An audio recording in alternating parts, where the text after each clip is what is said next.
Welcome to the 401k Audit CPA Success Show, where we're 100% focused on helping companies across the United States prepare for their 401k audit. If you have 100 eligible participants in your 401k plan, then this podcast is for you.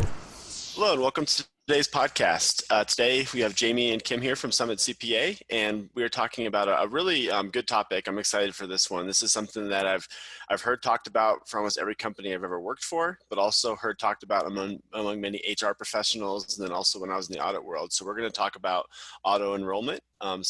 Kim, do you want to expand a little bit on what the definition of auto-enrollment is and exactly what it means for our for companies? Sure. Thanks, Jamie. I'm glad to be here, and welcome to all our listeners. I'm hoping this is a topic that will be of interest to folks, either if you've heard about auto-enrollment or maybe you haven't, and maybe it's something you're considering and you were just wondering, should I do that or not? Auto-enrollment, we are talking about 401k plans, so this is primarily geared to plan sponsors, so companies that offer a 401k plan to their employees. Auto-enrollment is something you can implement for your 401k plan. Obviously, there has to be a 401k plan in place. It has to be kind of up and running, or maybe you're considering this as you're beginning your 401k plan as well. So it obviously doesn't stand alone. But auto-enroll is a function of the plan which not only allows but actually requires employees to be auto-enrolled or automatically enrolled in the 401k plan once they've met certain criteria. So in a normal 401k plan, you're going to specify eligibility requirements for an individual to be able to enter the plan. Usually it's age and or service requirements. So you may say the person has to be age 21 or older, and they have to have worked for the company for, say, 6 months before they can enter the plan. Auto-enroll doesn't change that. You can still specify any age or service that you want, subject to, there's other requirements around that, but you could say, as long as you're over age 18, no service required, and then we allow you to enter the plan. Or, as I mentioned, you can have an age service. So it doesn't affect that, but once an employee hits those two requirements, whatever you specify, then they become automatically enrolled in the plan. And they don't need to do anything to enroll.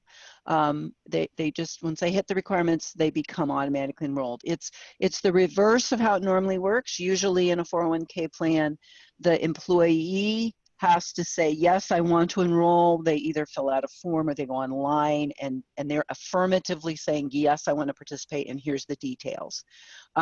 If in this particular case, it's the reverse. So they're automatically enrolled unless they affirmatively say, no, I do not want to participate. And in that case, they have to, again, fill out a form or go online and decline enrollment. So it's kind of the reverse of the normal process. The other thing that's a little unique about auto-enroll, normally when an employee is enrolling in a 401k plan, they're going to specify, yes, I want to participate. I want to participate a certain dollar amount each pay period or a certain percentage. So $100 per pay period, or maybe it's 3% of my compensation I want deferred into the 401k plan. And I'm going to pick out of the maybe 20 investment options that I have, I'm going to have you allocate that contribution amongst these 5 investments that I've selected. Again, all of that is subject to how your plan works, but they're picking their deferral amount and they're picking their investment selections. In an auto-enroll plan, they can do the same thing. They can still select a deferral amount. They can still select their investments. But if they don't do that, so again, if they do not affirmatively go in and do that, they will be auto-enrolled at a set, usually percentage, and they will be put into one or more default investments, which are already selected. As when you're electing this auto-enroll, the plan sponsor, the employer, selects those. And so they will be defaulted into those if they don't select anything. So if they do nothing, they're going to be auto-enrolled at a certain percentage and into certain investments. They can change those later, but if there's nothing on file at the time that they're getting ready to auto-enroll, then they will be defaulted. So and those most are companies select the Most companies select the most risky investments for that auto default, right? Like No. they do the penny stocks or something super risky. No. That would be a problem. Hopefully they don't even have those options in their plan. But no, what we see typically is an auto-enroll, usually something like a 3% is pretty typical for what we see. Obviously you can set it however you want, but we see a typical 3%. And then usually the investment is something like a stable value fund, some type of conservative, usually not a money market, but usually some kind of conservative fund. Or what's really popular now, a lot of funds have target date retirement funds. Mm-hmm. So they're different funds targeted towards the anticipated retirement date for different people. So you'll see a blah, blah, blah retirement fund of 2040 and then blah, blah, blah 2050 and 2060, equating to when folks are anticipating their retirement. And then they'll be placed into the one closest to their anticipated retirement date. So you can do that as like a different for every person. Like it will based on their age and add 30 years to it or however long their retirement is. Exactly. Yeah. Okay. And the actually your provider will do that usually for you. So if there is no investment election on file, they will take their birth date, add so many years to it, and then say it's appropriate to put you in this particular fund. Those are nice because those are a mix of actual investments sitting in those funds. So there's no, I don't want to say there's no risk, but it's less risk than you would get with one particular fund. Right. So they obviously get less risky the older you get, the closer you get to retirement. So if you're in correct, the 18-year-old employee, theirs will be a lot more risky than the 55-year-old working for you. Yeah, exactly. And they're nice because what we're going to talk about this here a little bit, pros and cons, but one of the things that we find is that folks may not get into a plan either because they're confused by it, or maybe they're a little scared. Mm-hmm. As an employee, maybe they're like, ooh, I got to pick investments. I don't know that much about investments. Maybe it's just best I leave it alone. I don't do it.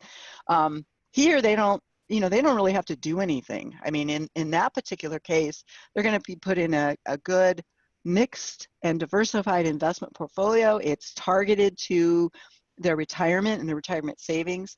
And they could leave it in there the entire time they're working and never change it. And that would probably be a pretty good option for them.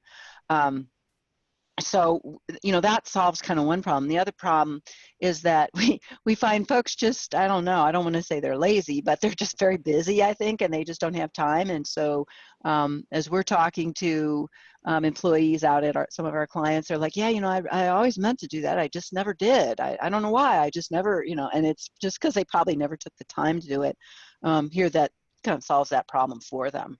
Or even like, especially younger people. I know when I was first out of work, getting involved in a 401k plan was important to me. But how many people I talked to that were peers or weren't really into finance like we were, like, oh yeah, I keep meaning to sign up for my 401k plan, and it's just like it's something that tends to fall to the bottom of that to-do list all the time. So. Right.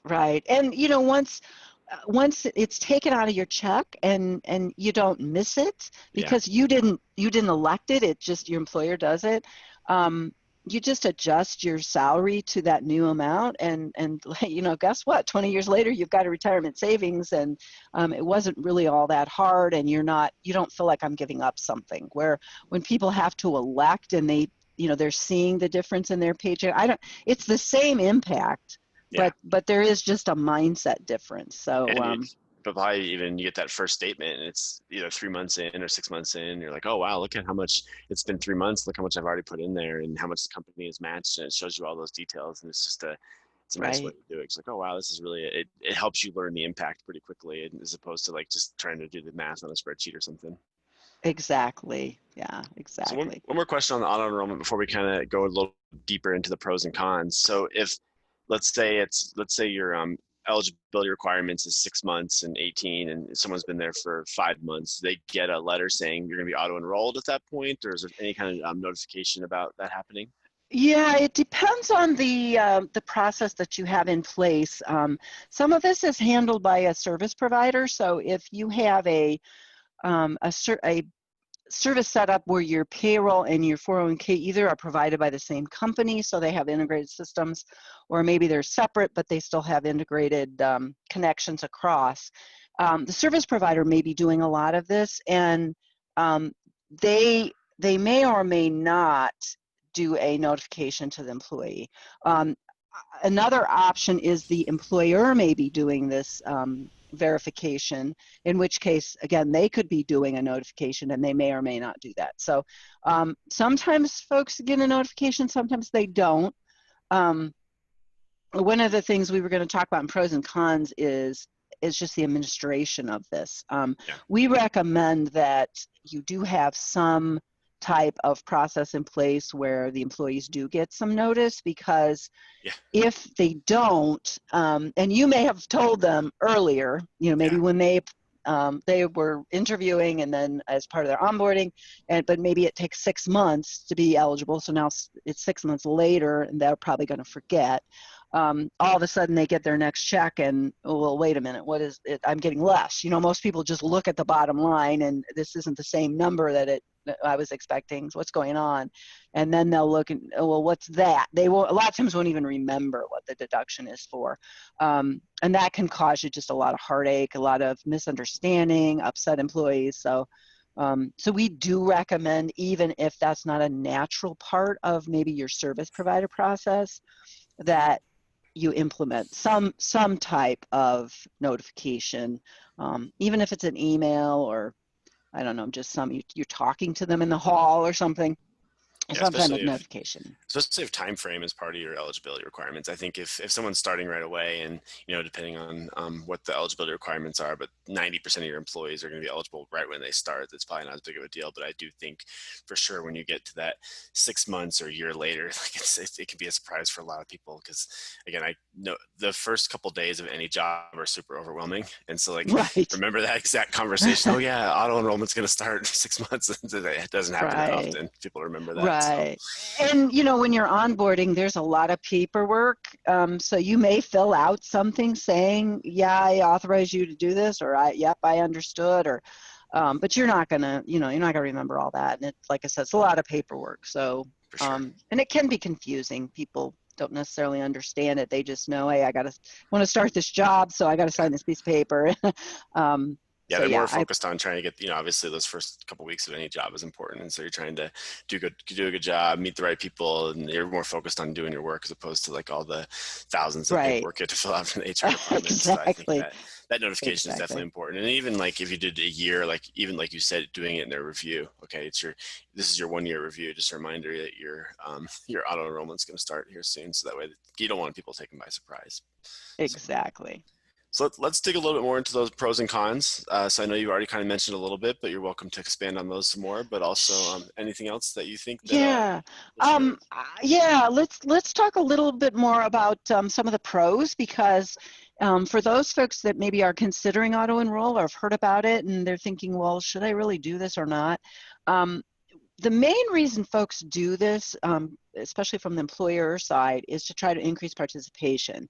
They feel like I'm spending money to have this plan. I have to have my payroll and my HR folks spend time on it. And so that's a lot of work on my part and a lot of money maybe I'm spending for the fees, and then nobody takes advantage of it, and why am I bothering with this? So they want participation. They also want participation from the employee standpoint, because they don't want their employee working for them, for a number of years, and then they get to the end of that time and I have no retirement savings. They're trying to help the employee out with something that the employee may not they may not value right away, but they will value when they get older and get to their age when they're getting close to retirement. So that's the main reason that we see people do this, and we do see it. It always surprises me, but when we have clients that do use the auto-enroll, the participation rate is higher. For whatever reason, even folks that are not highly compensated, if they're set up, they just won't take the time and effort to decline it. And kind of unsign up. So generally that's what we see. So if your goal is to get more people in the plan and get more people participating, this will usually work. So I think especially with a match, I think a lot of people don't understand the impact that a match makes. You're like, okay, I'm going to put I'm going to put $300 a paycheck into a 401k or whatever the amount is. And then, like I said, you get that quarterly statement, and that $300 a paycheck is turned to like $3,000 or $4,000 because of the match and Right. because of the time frame and because of the investment growth. And you're like, oh, wow, this really is Yeah. worth it. And then like people will just like say, okay, they'll start doing the math in their head. Well, if I could do that all the time, this is really going to pay off for me. Right, So yeah, right. And a lot of the good service providers now will give them calculations even on their statement and say, if you continue at this rate, right. when you're ready to retire, it's totally an estimate, obviously, but here's what we estimate you would have available to you for retirement. And so what isn't a whole lot of money per pay period, you look down, and especially if you're a younger person, and you see $1 million or $2 million or something, that's a big number that you would never save on your own. So that's one of the big pros. There's also tax advantages to the employee, and there can be tax advantages to the employer to get participation up. So again, something to consider from the employer side. So those are the kinds of things. I would also encourage you, if you're maybe an HR manager or something, you're thinking about this, ask your employees, what do they think? Ask the management in your company in the various areas, maybe the supervisors of some of the folks that are working for your company, what do they think? Would that be an attractive tool to, as we're doing recruiting out there? So kind of just think about it from your employee standpoint. And also consider, do you have a good mix of ages of employees? Do you have a lot of younger folks? Do you have a lot of older folks? Those things will all play into to whether you want to consider this. I think it's a great point. Like, yeah, definitely ask the managers and the directors and that level, because those are the ones that, part of their job is to retain employees and keep employees happy and really talk about the benefits with them. And so I think, like, getting their opinion on, would this help you? Would this help you as a manager? Would this help you as a director? Mm-hmm. Or will this start some conversations that, help you say, hey, look at this benefit we have. I want to make sure you're using it because, you need to understand that this is going to help you out in the long run. And then, like you mentioned, some of the tax advantages part of it. I think going through the employees is super important. So absolutely. I know with everything, there's not always just pros. So what are some of the cons Exactly. that There are definitely cons with this, and this is something we see a lot. Kind of the flip side of it from our clients. If you stop and think auto-enroll, and we go back to, if you're not communicating to the employees, so you probably told them at some point, but they don't realize they've been getting a check, maybe especially if they're salary, they're getting the same check, paycheck after paycheck. All of a sudden, this paycheck has gone down. And if they don't remember why, now they're all upset because how dare you take money out of my paycheck? I didn't authorize you to do that. What are you thinking? So it can give you some upset employees, number one. You can create an administrative nightmare for your HR and payroll folks, because now they've got to spend, especially if you have a lot of employees, so you have a large employee base, and if you have a lot of turnover. So if you're going to hire a lot of folks, you're going to be going through this a lot. And if the communication process isn't real solid, your HR and payroll folks are going to do a lot of conversations with employees. Well, remember we talked, which of course they will not remember. And so they're going to spend a lot of time, and that's not useful.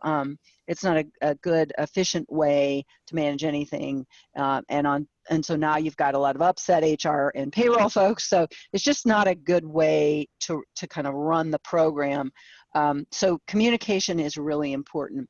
The other thing we see, though, if you have a lot of turnover, is that you may have a lot of lower paid employees that won't bother to turn off this election. So they're making very small amounts. We'll even see contributions of 50 cents or $1 a pay period. They're very, very small. And if there's no match, there's investment gains, but gains on a very small amount, not going to be very much. And if you've got a lot of turnover, so you've got an employee making maybe $1 a pay period contribution, they stay with you 6 months. So at the end of their term of employment, they've got, $25 in their account. They will also not bother to do anything with that when they leave. So that account is going to sit there. At some point, you need to get that money out of the plan. You're going to incur administrative fees because most plans will charge you on a per head count basis. for all of the folks that are in the plan. So here's a person who's got $25 sitting there. They probably forgot about it a long time ago. They're never going to come get that money out. And you could be paying $1 a quarter or something in a fee for a $25 investment sitting there for an employee that doesn't care about it. Plus, you're going to push it to that audit limit, right? Like, it may make you actually exactly. and we do see that a lot as well. So those are things you need to think about as you're, even considering whether you want to implement auto-enroll. One of the things that we encourage people to do is put in, along with the auto-enroll process, is add in kind of a de minimis distribution rule. So if the account is below, say, $1,000 or $5,000, amount is up to you, then you're allowed, without the employee's permission, to issue them a distribution check, move the money to an IRA in their name. There's various ways that you can do it, but to get the money out of the plan, so you're not dealing with a whole bunch of really small accounts. Again, your HR or payroll folks would have to try to get a hold of these people once they've left. You don't have good contact information, but you're not allowed to just say, well, I can't find them, I'm going to take the money. You can't do that. So there's all kinds of rules around what you can do with the money. The other thing with this is you do have to do if you have an existing 401k, you're going to have to do a plan amendment. That's going to cost you money to implement, which is fine if you think the pros are really, worth it and it's something that you really want to implement for your employees. While you're doing that, talk to your service provider about these issues so that you can do it all at once. You don't want to do a plan amendment and then 2 or 3 months, you're like, oh, look at this. I've got 100 really tiny accounts and now I can't get rid of them. And your service provider says, well, you need to do another plan amendment to put this de minimis distribution rule in. Now your fees are adding up and it's just going to be frustrating for everybody. So consider that up front, do it all at once. We really encourage you, talk to your employees, talk to those managers out there, talk to your service provider, get some really good advice on, is this going to be a good idea for you given your employee base, given do you have a lot of turnover or not? Do you have a match? If you don't have a match, maybe this isn't a good idea for you. But think through all of that. What is it going to cost? Because usually you got to pay extra for auto-enroll, so you're going to have an extra fee on a regular basis along with the fee to do the plan amendment. So, are you willing to pay for that? Do you want to do that? Does it make sense? So, we encourage you to think. Don't just go into this without thinking about it. Consider all these different things that we're talking about today before you actually go down the path of adopting an auto-enroll. Yeah, I think it goes back to what you mentioned earlier. I think it really is a business decision. So you kind of have to talk to leadership, talk to managers, but then also think through the business risks and is our business right for this? Like you said, I think the high employee turnover would be something that just like, nope, we need to stay away from this because it's not, it's just going to be administrative. And it's, I remember seeing it when I was in my audit days, like how hard it is to get hold of people once they're gone. Like, again, even if they, people move a lot more often today than they used to. They do. So they do.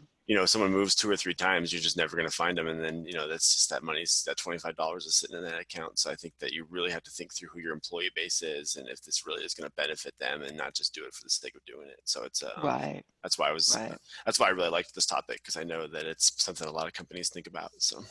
Yeah, it is, and I think you need to, just consider your employees. I hear all the time from, especially owners of companies, they want to do what's good for their employee base. And if they're not getting participation, they think, well, I'm just going to put this auto-enroll in and, I know what's best for them because I'm going to put this in. And it kind of backfires on them. And then they end up with what can become an administrative nightmare. The other thing you really need to consider is the eligibility requirements. It can be pretty straightforward, an auto-enroll plan, if you say, as long as you're over age 18, as soon as you are hired, we're going to put you in the plan. But if you start having pretty complicated rules around eligibility, so something like you have to work 1,000 hours. You have to be over age 21 and work 1,000 hours. So that's, wow. Not necessarily measured in time.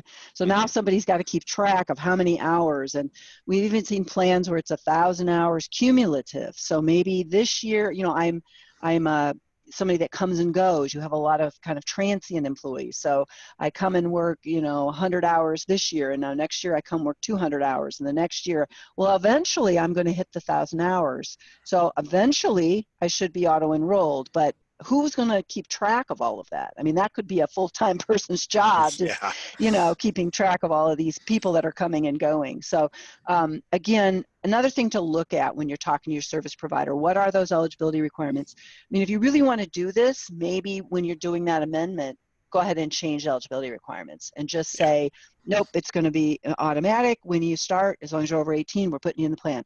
The other thing you want to think about is the transition rules. So let's say you have rules currently of age 21 and a year of service, and then you're eligible to get in the plan. What about those? And so now you're going to do auto-enroll, and it's going to be maybe an immediate entry or something. What are you going to do with those people that weren't at the year point at the time you implemented this? So are they going to become automatically enrolled then? What about people that maybe met the requirement 6 years ago but chose not to enroll? Are you going to auto-enroll them now, or are you going to say, no, they had the chance and they didn't take advantage? So those are all things you got to think about. You got to make sure you understand, too, how that's going to work, and your service provider understands. So they don't do something that they're saying, well, your plan document says A and you meant B, but that's not what it says. And then you're communicating A to your employees and then B happens. That can be a real mess. So you need to think through that as well. So there's a lot of things to think about with this. This is definitely not an easy decision. So again, I think this podcast is very helpful. So we have a couple minutes left here. I want to get our email address out there. So our email address is audit@summitcpa.net. Again, we have this email address. We want to make sure we are bringing topics that our listeners want to hear. So feel free to email us any topics you have or any questions. If auto-enrollment sounds interesting to you and you want to get some guidance, we're definitely there for that. So you can reach out to us. Again, that email address is audit@summitcpa.net. SUMMIT CPA.net. So just a final thought here for you, Kim. Can you kind of walk through, I know we talked a little bit about all the research you need to do and kind of the conversations and stuff you need to have with people, but what else do you need to do in order to really start with auto-enrollment? The biggest thing, I think, once you've decided you want to do this and it's right for you and all the things that we talked about earlier, is get with your service provider, because you are going to need to do a plan amendment. You need to make sure they can accommodate it, make sure that they get the wording correct, make sure you understand how it's going to work and that they understand how it's supposed to work. We see a lot of cases where, that's not what I meant, but that's not what ends up getting implemented. But you have to start with them, because they are going to be involved, and they have to put together the plan amendment for this. Allow some time too, because that isn't an overnight process. You may want to do it right away, but they're going to need some time to put that together. So that's where I would start, is with them, and they will also guide you through it. They usually have a form that you can kind of fill out. It's got little check boxes, and that will help you kind of guide you through the process. So that's where I would start. Great. No, I think that's very helpful. And like I said, hopefully our listeners got a lot out of this. I know I definitely learned. It was nice just to kind of talk through the pros and cons, because of course you don't think through those all the time. So hopefully the listeners got the same out of it. Any final thoughts for anyone listening? I don't think so. I just, if anybody has any questions, and you're considering this and you want to kind of talk through a little bit more in depth on some of those things we talked about, feel free to use that email address you threw out there. I'd be happy to, one-on-one talk to anybody that has any questions. Awesome. Well, thanks a lot, Kim. Talk to you soon. Thank you. Enjoy this episode? Visit our website at summitcpa.net to get more tips and strategies for achieving modern CPA firm success. We're here to be a resource in this ever-changing industry.